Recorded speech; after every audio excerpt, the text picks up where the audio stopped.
أنفسكم فتاب عليكم وعفى عنكم فالآن باشروهن وابتغوا ما كتب الله لكم وكلوا واشربوا حتى يتبين لكم الخيط الأبيض من الخيط الأسود من الفجر ثم أتموا الصيام إلى الليل ولا تباشروهن وأنتم عاكفون في المساجد تلك حدود الله فلا تقربوها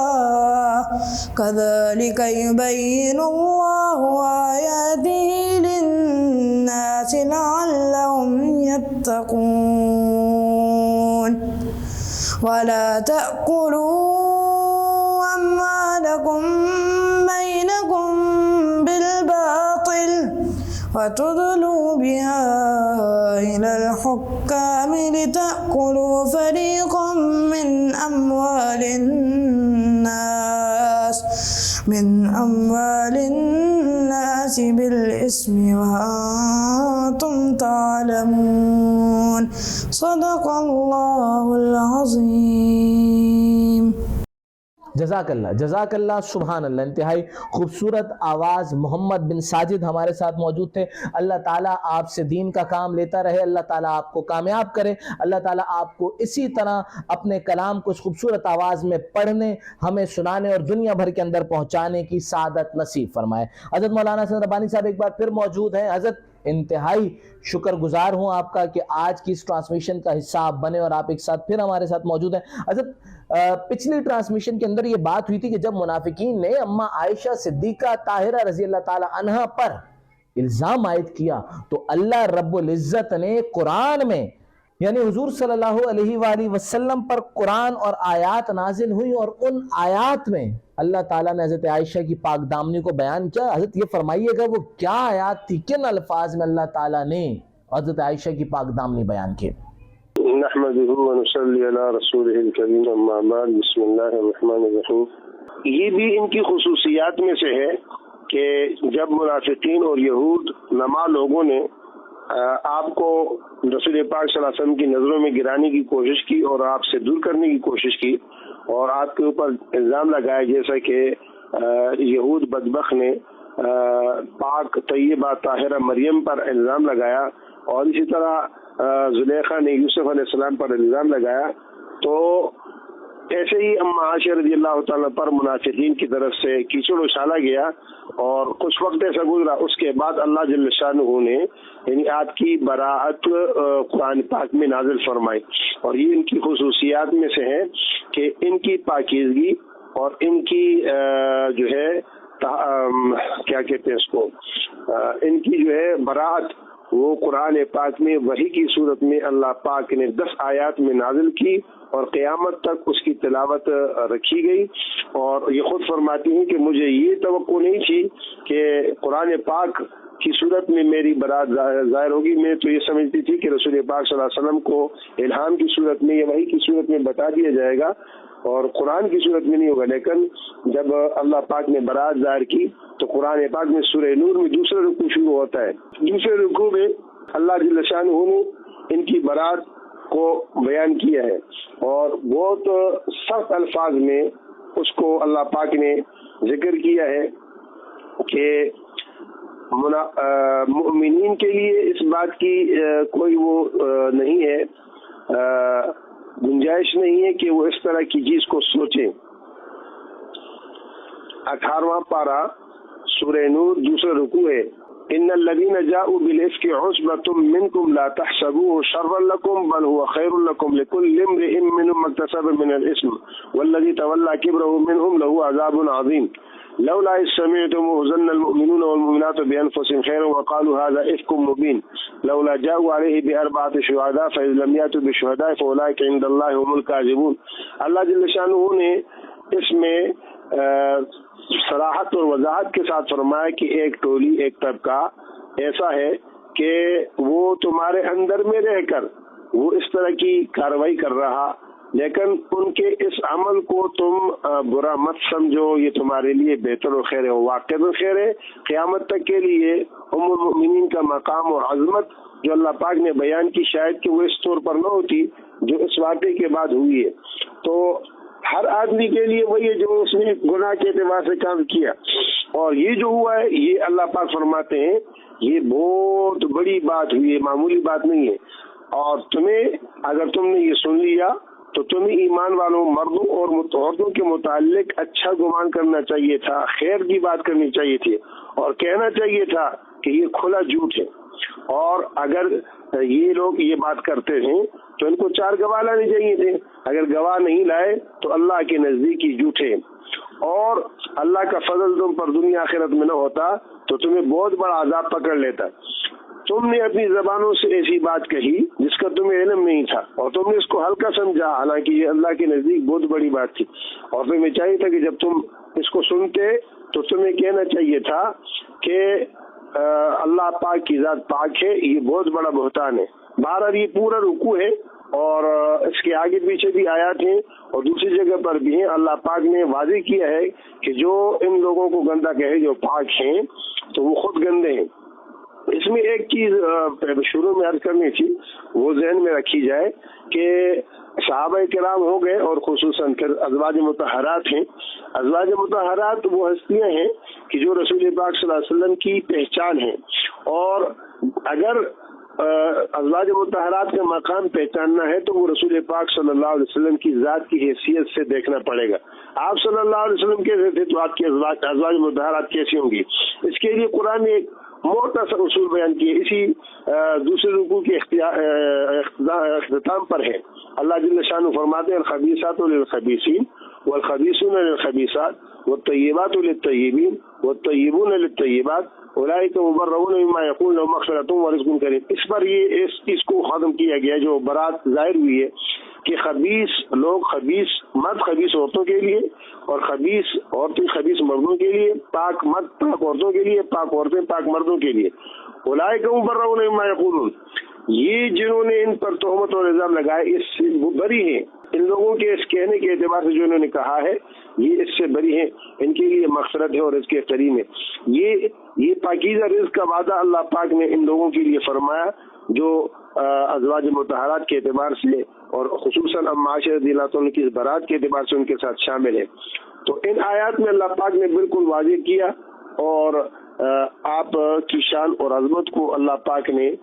بیان کیا۔ حضرت آخری سوال آپ سے کروں گا اس سلسلے میں، یہ فرمائیے گا کہ قرآن کی آیات ہیں، حضرت ایک رکوع ہے، تو اگر کوئی اماں عائشہ کی عظمت، اماں عائشہ کی فضیلت، اماں عائشہ کی عقیدت، حضرت اماں عائشہ کے مقام کا منکر ہو تو کیا وہ ان آیات کا منکر نہیں ہوگا؟ وہ تو سیدھی سی بات ہے، وہ صرف ان آیات کا نہیں، وہ تو پورے قرآن کا ہی منکر ہے، وہ تو پورے قرآن کا منکر ہے۔ اور قرآن کی کسی ایک آیت کا بھی اگر کوئی انکار کرتا ہے، قرآن کی کسی ایک آیت کا بھی اگر کوئی انکار کرتا ہے، کسی ایک سورت کا انکار کرتا ہے، کسی ایک جز کا انکار کرتا ہے تو وہ دائرہ اسلام سے خارج ہو جاتا ہے۔ لا الہ الا اللہ محمد رسول اللہ 2 جز ہے، اگر اس میں ایک کو مانتے ایک کو نہیں مانتے تو کافر ہے۔ یہود بھی بعض احکامات کو مانتے تھے، بعض کو نہیں مانتے تھے۔ اسی طرح کچھ کہیں کہ بھائی ہم یہ مانتے یہ نہیں مانتے، تو قرآن تو سارا کا سارا اللہ کا کلام ہے، اس کی ایک بھی اگر حرف کا کوئی انکار کرتا ہے کہ یہ قرآن نہیں ہے تو نعوذ باللہ ثم نعوذ باللہ، اللہ پاک ہم سب کو بچائے، اللہ ہماری حفاظت کرے، تو وہ دائرہ اسلام سے خارج ہو تو اس کے اسلام سے کوئی تعلق نہیں ہے۔ اماں عائشہ خود فرماتی ہیں کہ مجھے یہ توقع نہیں تھی کہ قرآن کی صورت میں میری برات جو ہے، میری جو پاک دامنی ہے وہ اللہ تعالیٰ ثابت کریں گے، اللہ تعالیٰ سب کو آخرت تک بتائیں گے۔ حضرت بہت شکریہ، آج کی اس ٹرانسمیشن کے اختتام بھی ایک خوبصورت کلام سے کریں گے۔ کلام آپ کی سماعتوں کے نظر ہے۔ مجھے اور میری پوری ٹیم کو اگلی ٹرانسمیشن تک کے لیے اجازت دیجیے۔ اللہ نگہبان۔ میری الفت مدینے سے یوں ہی نہیں، میرے آقا کا روضہ مدینے میں ہے، میری الفت مدینے سے یوں ہی نہیں، میرے آقا کا روضہ مدینے میں مدینے کی جانب نہ کیسے کھینچوں، میرا دین اور دنیا مدینے میں ہے، میری الفت مدینے سے یوں ہی نہیں، میرے آقا کا روضہ مدینے میں ہے، میری الفت مدینے سے یوں ہی نہیں، میرے آقا کا روضہ مدینے میں ہے، عرش اعظم سے جس کی بڑی شان ہے، روضہ مصطفیٰ جس کی پہچان ہے، روضہ مصطفیٰ جس کی پہچان ہے، جس کا ہم پلہ کوئی محلہ نہیں، ایک ایسا محلہ مدینے میں ہے، میری الفت مدینے سے یوں ہی نہیں، میرے آقا کا روضہ مدینے میں ہے، میری الفت مدینے سے یوں ہی نہیں، میرے آقا کا روضہ مدینے میں ہے، پھر مجھے موت کا کوئی خطرہ نہ ہو، موت کیا زندگی کی بھی پرواہ نہ ہو، موت کیا زندگی کی بھی پرواہ نہ ہو، کاش سرکار ایک بار مجھ سے کہیں، اب تیرا مرنا جینا مدینے میں ہے، میری الفت مدینے سے یوں ہی نہیں، میرے آقا کا روضہ مدینے میں ہے، میری الفت مدینے سے یوں ہی نہیں، میرے آقا کا روضہ مدینے میں ہے، سرور دو جہاں سے دعا ہے میری، ہاں بدو چشم تر التجا ہے میری، ہاں بدو چشم تر التجا ہے میری، ان کی فہرست میں بھی میرا نام ہو، جن کا روزانہ جانا مدینے میں ہے، میری الفت مدینے سے یوں ہی نہیں، میرے آقا کا روضہ مدینے میں ہے، میری الفت مدینے سے یوں ہی نہیں، میرے آقا کا روضہ مدینے میں ہے، جب نظر سوئے طیبہ روانہ ہوئی، ساتھ دل بھی گیا ساتھ جان بھی گئی، ساتھ دل